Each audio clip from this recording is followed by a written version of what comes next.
중국과 일본이 마침내 걷잡을 수 없는 충돌의 초입에 들어섰습니다. 단순한 외교 갈등이 아니라 실시간으로 군사력이 움직이고 경고 수위가 최고조로 치닫는 상황이 펼쳐지고 있습니다.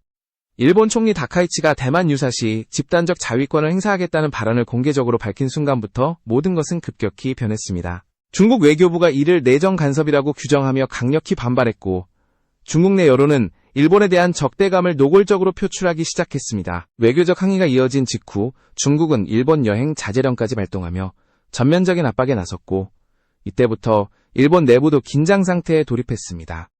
하지만 갈등이 폭발한 결정적 장면은 따로 있었습니다. 중국 해경무장 선박 4척이 일본이 주장하는 센카쿠 열도 영해에 정식으로 진입해 실탄 사격까지 감행한 것입니다. 이 지역에서는 그동안 항시 긴장감이 이어져 왔지만 영해 내부로 들어가 무력을 동반한 행동을 한 것은 이번이 처음이었습니다. 일본 정부는 이를 명백한 군사적 도발이라고 규정하고 즉시 해상보안청 경비선을 투입하는 동시에 오키나와 기지에서 F-15J 전투기와 P-3C 초계기를 긴급 출격시키며 대응했습니다. 양측이 전면적으로 전력을 투사하기 시작한 순간 긴장은 단숨에 폭발 직전까지 치솟았습니다. 중국의 행동은 단순한 해역 분쟁이 아니었습니다. 중국 관영 매체는 이번 선박 파견이 일본을 겨냥한 직접적 경고라고 보도했고 일본 언론은 이를 전례 없는 위협이라고 규정했습니다. 중국 선박은 일본 경비선을 향해 레이저를 조사하고 기관포 방향을 돌리는 등 명백한 무력 시위를 벌였고 일본 군 당국은 이 상황을 실시간으로 추적하며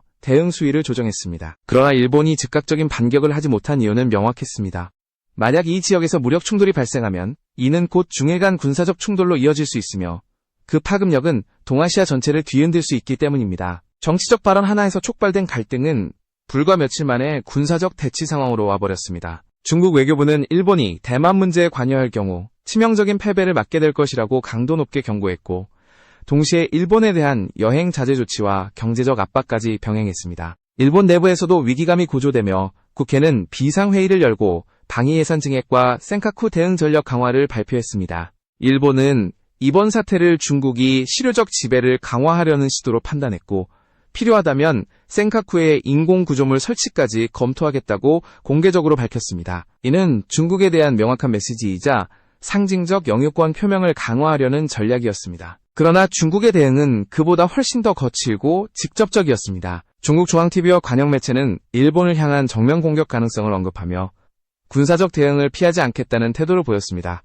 중국 국제문제연구원의 발언을 인용해 일본이 레드라인을 넘었다고 주장하면서 앞으로의 대응에는 군사적 조치가 포함될 수 있다는 메시지를 노골적으로 내놓았습니다. 양국 간의 언어는 더 이상 외교적 수사가 아니라 직설적 위협으로 가득 차 있었고 이 상황은 국제 언론의 집중 조명을 받기 시작했습니다. 이 지역에서 발생하는 작은 충돌조차 순식간에 전면전 위기로 번질 수 있다는 사실 때문에 미국, 영국, 유럽 언론도 연달아 경고를 내놓았습니다. 영국 매체 익스프레스는 중국이 일본에 대한 군사적 위협을 강화하며 3차 세계대전 공포를 키우고 있다고 분석했고 일본 아사히 역시 이례적으로 강한 표현으로 이번 사태의 심각성을 전했습니다. 중국 공산당 기관지는 일본의 최근 행보가 평화헌법의 군사적 제한을 벗어나려는 시도이며 일본이 군사대국 지위를 추구하고 있다고 비난했습니다.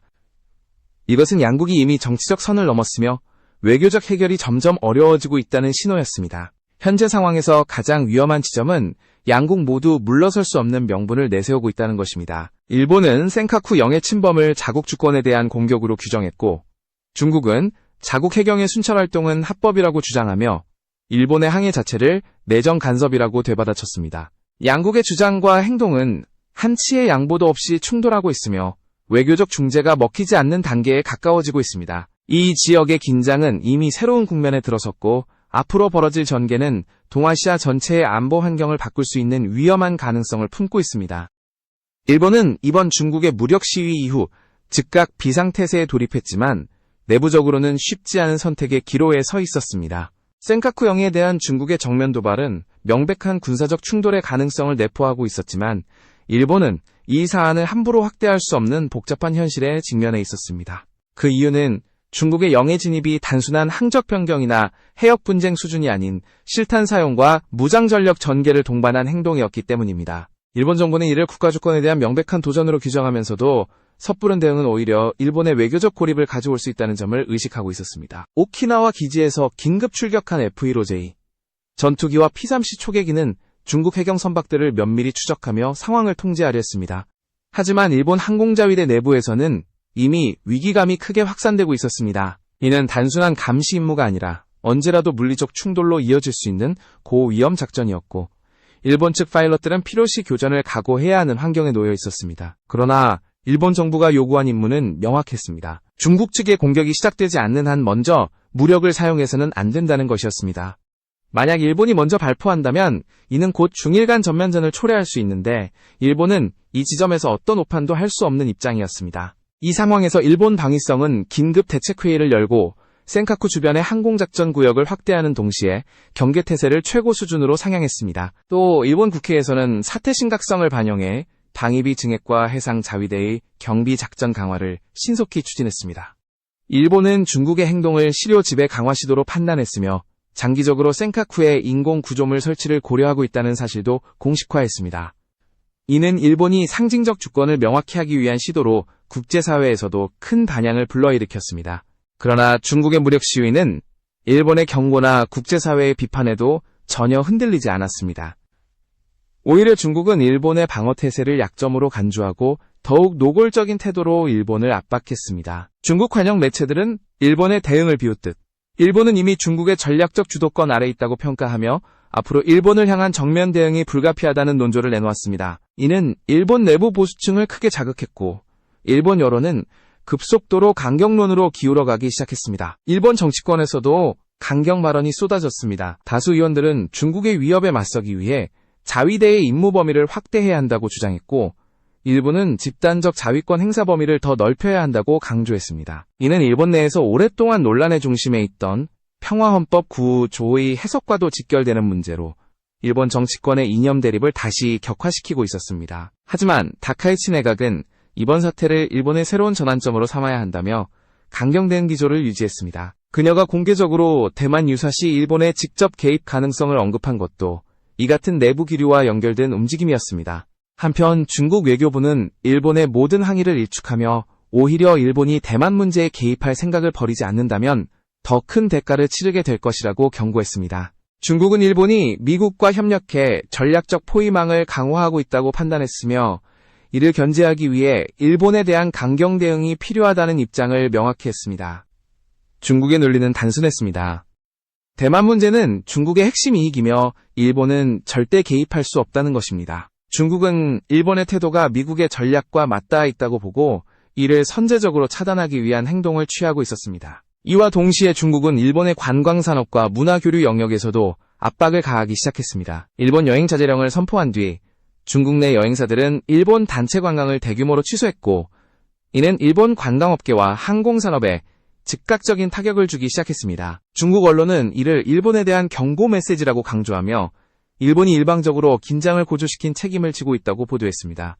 하지만 일본 내에서는 이러한 중국의 행동을 정확한 외교적 신호로 받아들였습니다. 중국이 이제는 경제 카드까지 동원해 일본을 압박하고 있다는 분석이 힘을 얻기 시작했습니다. 일본 정부는 중국의 전방위적 압박 속에서 선택지를 좁혀가고 있었고, 군사, 외교, 경제 모든 방면에서 복합적인 위기 상황에 직면했습니다. 그러나 문제는 이것이 시작에 불과하다는 점이었습니다. 중국의 대응 강도가 계속 높아지고 있었고, 일본의 대응 기조도 점점 강경해지면서 양국 간 위험한 균형이 무너져가고 있었기 때문입니다. 특히 양국 모두 이 갈등에서 물러설 명분을 가지고 있지 않았기에 어느 한쪽의 작은 오판이 커다란 파국으로 이어질 수 있는 상황이었습니다. 동아시아 안보 지형은 불과 며칠 사이에 완전히 새로운 국면으로 들어섰고, 그 중심에는 중국과 일본이라는 두 강대국의 날카로운 대치가 자리 잡고 있었습니다. 중국은 이번 사태를 단순한 외교 문제로 접근하지 않았습니다. 중국 외교부와 관영 매체는 연일 강도 높은 발언을 쏟아내며 일본을 향한 경고 수위를 더욱 끌어올렸습니다. 특히 중국은 일본이 대만 문제에 개입할 경우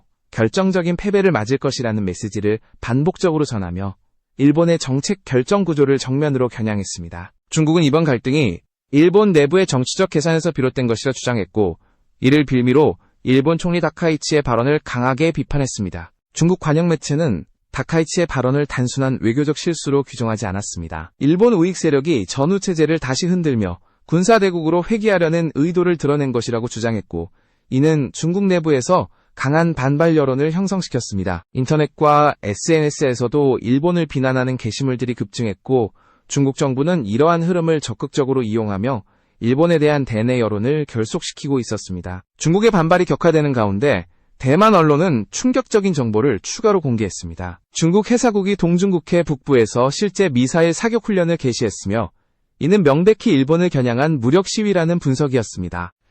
이 훈련은 기존의 단순한 경고 수준을 넘어선 실질적 군사 행동이었고 동아시아 전체를 긴장 상태로 몰아넣었습니다.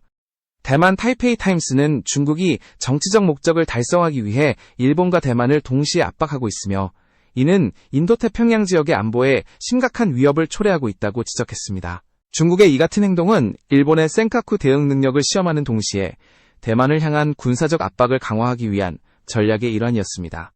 특히 중국 해경 선박들이 일본 영해에 진입해 실탄까지 사용하는 상황은 일본의 대응 한계를 파악하려는 매우 의도적인 도발로 평가되었습니다.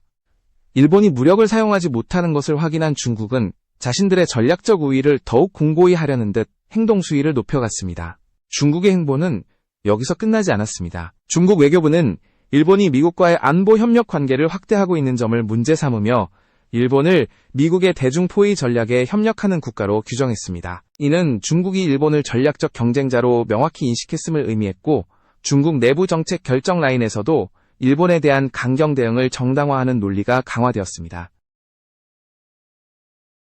중국 관영 매체들은 일본의 군사력 증강을 노골적으로 비난했으며 일본이 더 이상 그러나 가장 큰 충격은 중국 정부가 일본에 대한 공격성을 외교 무대에서 공식적으로 드러낸 순간이었습니다. 중국 대표 술레이는 유엔 회의장에서 오키나와 문제를 직접 거론하며 일본의 영토 주장을 흔들어 놓았습니다. 그는 오키나와가 과거 류큐 왕국 시절 중국의 번속국이었다는 점을 강조하며 일본이 이를 강제 병합했다고 주장했습니다. 이 발언은 국제사회에서도 큰 파문을 일으켰고 일본 대표단은 즉각 반발하며 발언 철회를 요구했습니다. 하지만 중국은 물러서지 않았습니다. 오히려 중국 내부에서는 오키나와를 중국의 역사적 영토로 주장하는 여론이 급격히 확대되었고 중국 SNS에서는 일본의 오키나와 지배를 부정하는 주장들이 빠르게 퍼졌습니다. 중국 정부는 이를 묵인하며 일본에 대한 압박 카드로 활용하려는 의도를 감추지 않았습니다. 일본 입장에서 이는 단순한 외교 공격이 아니라 자국의 근본적 영토 정당성을 흔드는 직접적인 도전이었고 내부적으로 엄청난 위기감을 불러일으켰습니다. 이처럼 중국의 전략은 외교, 군사, 여론전을 총동원하는 다층적 접근이었습니다. 중국은 일본이 대만 문제에 관여하려는 움직임을 미국과의 결속 강화로 분석했고 이를 차단하기 위해 외교적 압박과 군사적 위협, 경제적 제재까지 결합한 형태의 대응을 취하고 있었습니다. 일본이 아무리 해명하더라도 중국은 이를 믿지 않았고 오히려 일본의 행동을 더 큰 위협으로 인식하며 추진력을 높여갔습니다. 이 상황 속에서 중국 군부는 일본에 대한 경고 메시지를 반복적으로 내보냈고 중국의 국제문제 전문가들도 연이어 일본의 전략적 실수들을 지적했습니다. 일본이 대만에 개입하는 순간 중국은 반드시 응징할 것이라는 표현까지 등장하면서 양국의 관계는 사실상 외교적 복원이 어려운 수준으로 악화되었습니다. 중국은 이번 기회를 일본의 전략적 영향력을 견제할 수 있는 절호의 시점으로 판단하고 있었고 이를 위해 모든 수단을 동원하고 있었습니다. 중국과 일본 사이의 갈등은 단순한 정치적 충돌을 넘어 군사적 충돌 위험으로 치닫고 있으며 양국은 서로 물러서지 않는 태도를 유지하고 있습니다. 국제사회는 이 위기가 단순한 지역 분쟁이 아닌 동아시아 전체의 안정과 균형을 위협하는 중대한 상황으로 바라보고 있습니다. 이제 일본의 다음 대응이 무엇이 될지, 중국이 어느 수준까지 강경책을 이어갈 것인지에 따라 이 지역의 미래가 예상치 못한 방향으로 흘러갈 가능성마저 커지고 있습니다. 중국과 일본의 충돌이 격화되는 가운데 이 위기는 인도태평양 지역 전체로 파급되기 시작했습니다. 다양한 국가들이 양국의 긴장을 면밀히 관찰하며 대응 전략을 조정하고 있었고 특히 한국은 이 상황에서 복잡한 전략적 고민을 안게 되었습니다. 겉으로 보기에는 중일 간의 갈등처럼 보이지만 실제로는 지역 안보 구조 전체가 흔들리고 있었고 한국 역시 이 지진파의 영향을 피할 수 없었습니다. 먼저 중국은 일본을 강하게 압박하면서도 한국에 대해서는 미묘하게 다른 메시지를 내놓기 시작했습니다. 중국 관영 매체와 SNS에서는 일본과 달리 한국을 향해 상대적으로 우호적인 이미지를 강조하려는 움직임이 포착되었습니다. 중국 정부는 내부적으로 한국을 자신의 전략적 우군으로 묶어두려는 듯한 태도를 취하고 있었습니다. 일본과의 갈등이 격화되는 상황에서 중국은 한국을 불필요하게 자극하지 않기 위해 의도적으로 부드러운 메시지를 보내고 있었고 이는 중국 내 여론 조성에서도 드러나고 있었습니다. 중국의 전략적 계산은 분명했습니다. 일본과 정면 충돌을 벌이는 상황에서 한국까지 동시에 등 돌리게 만들면 중국의 외교적 부담은 기하급수적으로 증가하게 됩니다. 특히 일본이 미국과 매우 밀접한 안보 협력 체제를 유지하고 있는 만큼 한국이 어느 방향으로 움직이는지는 이 지역의 균형을 좌우하는 중요한 변수였습니다. 중국은 한국이 미국, 일본과 더 강하게 연대하는 상황을 원치 않았고, 따라서 한국을 향한 메시지 수위를 조절하고 있었습니다. 그러나 문제는 일본 내부 상황이었습니다. 일본 여론은 지금 중국과의 갈등뿐 아니라 한국과의 역사적 갈등까지 동시에 격렬하게 움직이고 있었습니다. 일본 우익 진영에서는 다카이치 총리의 지지층을 중심으로 한국에 대한 비판이 다시 세게 불붙기 시작했고, 독도 문제까지 재점화하려는 흐름이 나타났습니다. 이런 상황에서 한국 공군 블랙 이글스가 독도 주변에서 훈련 비행을 실시하자 일본 내부에서는 즉각 반발이 제기됐고, 외교적 긴장은 순식간에 한일 관계로까지 확산되기 시작했습니다. 블랙 이글스의 독도 훈련 비행은 14개국에 포함된 정식 비행이었고, 별도의 정치적 의도는 없었지만 일본이 이를 자극적으로 해석하면서 불필요한 갈등 요소로 번졌습니다. 일본 전직 자위대 간부들은 정치적으로 민감한 공역에서 한국이 비행을 했다는 점을 문제 삼으며 정상회담 직전 이런 훈련이 적절했는지 의문을 제기했습니다. 그러나 한국군 관계자는 훈련은 일정에 따라 이루어진 것이고 두바이 에어쇼 참가를 앞두고 기동 능력을 점검하기 위한 의도였다고 설명했습니다. 그럼에도 일본 내 여론은 한국에 대한 비판으로 기울며 외교적 갈등이 다시 불붙는 양상을 보였습니다. 이와 같은 상황에서 한일 간 공동훈련과 문화교류 일정도 영향을 받기 시작했습니다. 일본은 나아 기지에서 예정되었던 블랙 이글스 급유 지원을 취소했고, 이에 한국군도 도쿄에서 열린 자위대 음악제 파견을 중단했습니다. 이어 해상자위대와 한국 해군이 진행하려 했던 공동수색 및 구조훈련도 중단되며 양국의 긴장도는 다시 상승했습니다. 일본 입장에서는 중국과의 갈등으로 인해 안보적 부담이 커진 상황에서 한국과의 관계까지 악화되는 것은 전략적으로 불리한 상황이었고, 이는 일본 내부에서도 우려를 자아냈습니다. 일본이 맞닥뜨린 외교적 압박은 여기서 끝이 아니었습니다. 중국은 일본의 역사 문제를 다시 끄집어내며 일본 정부의 정당성을 흔들려는 여론전을 동시에 벌였습니다. 중국 포털에서는 다카이치 총리가 주변국 4곳 전체의 집단적 성을 동시에 자극하고 있다는 비판이 확산되었고, 한국에 대한 일본의 역사 왜곡 문제까지 부각시키며 일본을 외교적으로 고립시키려는 전략을 이어갔습니다. 중국은 일본이 독도 문제를 언급할 때마다 이를 한국의 영토 주권 침해 문제로 연결시키며 여론전을 주도했고, 이는 일본을 더욱 곤란한 위치에 밀어넣었습니다. 반면 한국은 이번 중의 갈등을 신중하게 관찰하면서도 직접적으로 개입하지 않는 중립적 태세를 유지했습니다. 한국이 어느 쪽으로 기울든 양국과의 관계에 모두 영향을 줄 수 있기 때문에 한국 정부는 일관된 원칙인 동북아 안정 유지와 국제법 존중이라는 기조를 기반으로 상황을 관리하려 했습니다. 그러나 지역 질서가 급격히 요동치는 가운데 한국 역시 군사적 준비 태세를 강화하고 동맹국들과의 정보 공유를 확대하며 상황을 면밀히 주시하고 있었습니다. 중일 갈등의 불씨가 한일 관계와 동북아 지역 전체까지 번져가는 가운데 이제는 어느 국가도 이 상황을 단순한 양자 간 분쟁으로 볼 수 없었습니다. 각각의 국가들이 이 갈등 속에서 어떤 선택을 하느냐에 따라 동아시아의 안보 지형은 전혀 다른 방향으로 재편될 가능성이 높아지고 있었습니다. 그 중심에서 한국은 점점 더 복잡한 안보 환경과 마주하게 되었고, 앞으로의 전략적 결정은 지역 질서의 향방을 결정짓는 중요한 변수가 되고 있었습니다.